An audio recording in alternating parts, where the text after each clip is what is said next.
પ્રાર્થના સંદેશ ન્યૂઝમાં આપનું સ્વાગત છે। આસામ પોલીસે રાહુલ ગાંધીની ન્યાય યાત્રા અટકાવી કોંગ્રેસના કાર્યકરોએ પોલીસ બેરિકેડિંગ તોડ્યું।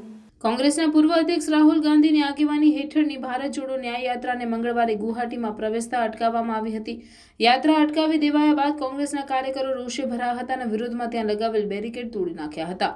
વિરોધ દરમિયાન કોંગ્રેસના કાર્યકરોએ સૂત્રોચ્ચાર પણ કર્યા હતા। કોંગ્રેસ સમર્થકોને આગળ વધતા રોકવા માટે પોલીસે બળ પ્રયોગ કરવો પડ્યો હતો। ઉબાડા બાદ મુખ્યમંત્રી હિમંતા બિસ્વા શર્માએ રાહુલ ગાંધી પર ગુવાહાટીમાં ટ્રાફિક જામનો આરોપ લગાવતા તેમની સામે FIR નોંધવાનો આદેશ આપ્યો છે।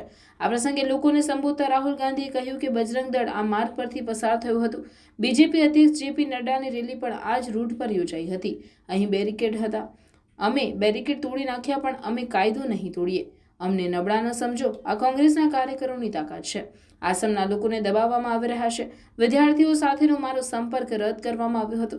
અધિકારીઓ દ્વારા મને વિદ્યાર્થીઓને મળવા દેવામાં ન આવે તેવું કહેવા છતાં તે મને મળવા બહાર આવ્યા હતા। મારો સંદેશ છે કે કોંગ્રેસના કાર્યકરો ભાજપ અને RSS થી ડરતા નથી। પ્રાર્થના સંદેશ ન્યૂઝની તમામ લેટેસ્ટ અપડેટ્સ માટે ચેનલને હમણાં જ લાઇક, શેર અને સબસ્ક્રાઇબ કરો।